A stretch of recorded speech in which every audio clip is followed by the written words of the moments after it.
우리가 사진을 찍는다고 가정할 때 높은 곳에서 찍는지, 카메라를 거꾸로 세워서 찍는지, 움직이는 차 안에서 찍는지에 따라 세상은 다르게 담깁니다.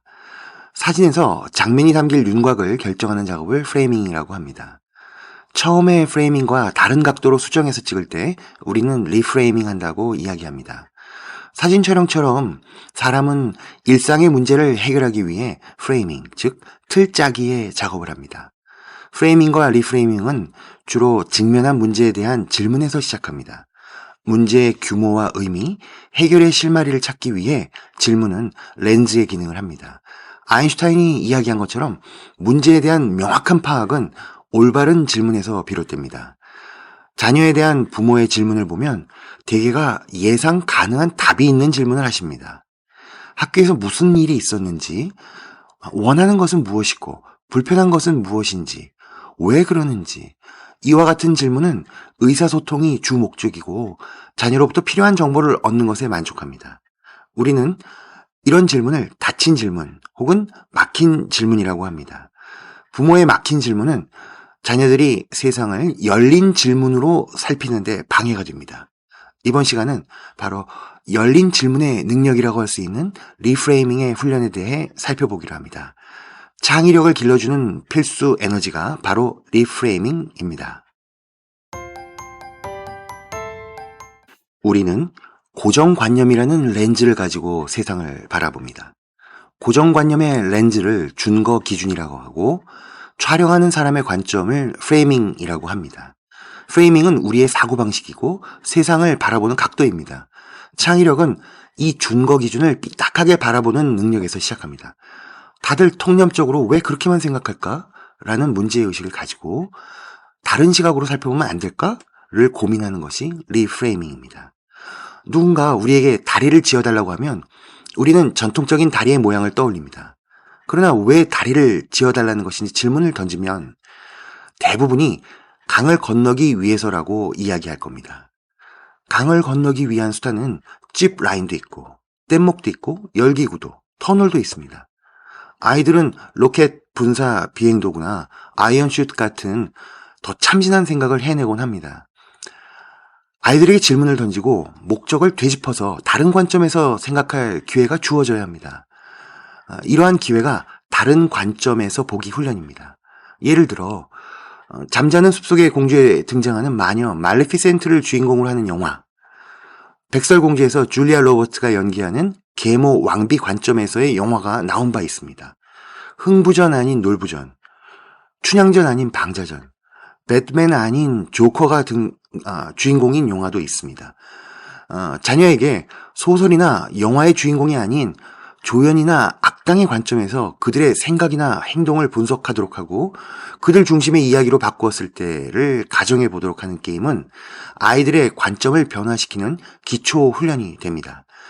자녀에게 엄마의 입장이나 친구의 입장, 선생님의 입장에서 다시 생각해 보라고 하면 대부분의 아이들이 짜증을 낼지도 모릅니다. 좋은 방법은 아닙니다. 감정의 개입이 차단된 제3의 객관적 시각이 필요합니다. 지하철에서 타인에게 피해를 주는 사람, 소소한 법규를 어기는 사람들처럼 뉴스에 등장하는 세상의 많은 사건들이 질문의 소재가 될 수 있습니다. 그들의 생각이 긍정적이건 부정적이건 상관없이 그들이 왜 그런 행동을 저지르는지를 되짚어 보도록 하는 질문들이 아이의 관점 확장에 영향을 줍니다. 이러한 훈련은 상대방의 의도를 파악하는 사회적 생존법의 연습이 되기도 합니다. 창의력의 기본인 공감력과 목적에 대해 질문하는 능력을 키우는데 대단히 효과적입니다. 두 번째는 질문하는 능력의 강화에 중점을 둔 도구 바꾸기 훈련이 있습니다. 맥가이버라는 드라마가 있었습니다. 극중 주인공인 맥가이버는 물리학을 전공했습니다. 욕실 세제로 폭탄을 만들기도 하고 주변의 소품들을 조립해 위기를 벗어나며 사건을 해결한다는 내용이었습니다. 우리는 등을 긁기 위해 길면서 손톱을 대신할 면이 있는 도구를 찾아본 경험이 있을 겁니다. 저는 기둥에다 등을 대고 문질러 본 적도 있습니다. 우리는 가끔 이처럼 목적을 생각하면서 주변의 사물을 다른 용도로 변경하게 됩니다. 악당들에 둘러싸여 지하에 갇혀 있는데 밖으로 메모를 전해야 한다. 그런데 옷과 같은 헝겊은 있는데 연필이 없다. 그렇다면 어떻게 메모를 할 것인지. 연필의 고유 기능인 필기 목적에 집중하면서 대안을 찾는 연습입니다. 이처럼 위기 상황을 가정하시고 자녀가 앞으로의 행동이나 해결책의 목적을 되짚어보게 한 다음 특정한 물건을 그 목적에 맞도록 용도 변경해보는 상상훈련이 필요합니다.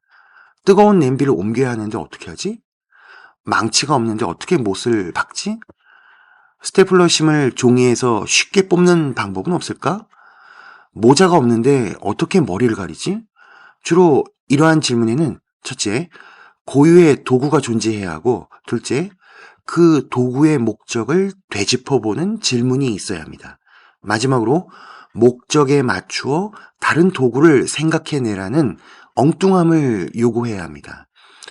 일상에서 부모의 이와 같은 형태의 질문이 자녀들의 목적 지향적 사고에 영향을 줍니다. 티나 실릭 수업에서 이름표 만들기라는 활동이 있습니다.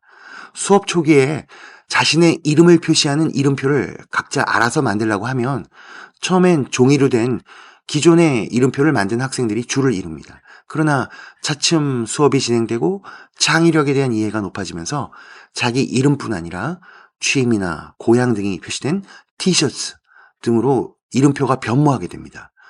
이름표가 내가 누군지를 나타내는 목적으로 사용된다는 점을 이해하게 되면서 기존의 형식을 벗어던지고 창의적 작품으로 재탄생한 것입니다. 결국 아이들에게 필요한 교육은 기존의 사물을 비틀어보고 목적만을 추출해서 같은 기능을 하는 전혀 다른 도구를 만들어내도록 하는 것입니다. 오늘부터 개방적인 질문을 시작해 보시기 바랍니다. 연필은, 숟가락은, 신발은, 화분은, 액자는, 컵은 왜 만들어졌는지 먼저 묻고 꼭 굳이 지금의 도구를 사용해야 하는지 의구심을 갖고 리프레이밍을 하도록 요구하시면 됩니다. 우리가 과거에 비디오 대여점에서 DVD를 빌려다보던 시절에 누군가는 발상을 전환하여 안방에서 온라인으로 영상 배달을 받아보는 넷플릭스를 만들었습니다. 왜 굳이 두 발로 찾아가서 인기 절정의 신규 DVD를 예약해서 기다리다 봐야 할까?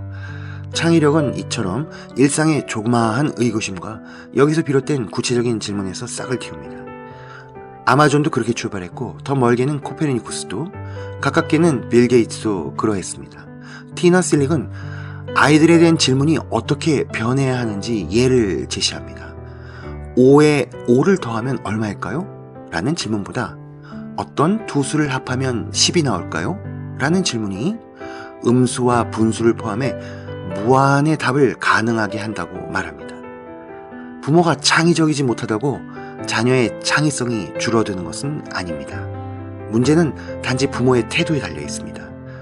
다 아는 사람으로 권위를 부리기보다 자꾸 귀찮게 질문을 해서 자녀가 생각을 하게 만들고 엉뚱한 발상을 칭찬하고 틀린 답에 좌절하지 않게만 하면 아이는 곧 맥가이버로 혹은 스티브 잡스로 성장하게 될지 아무도 모릅니다.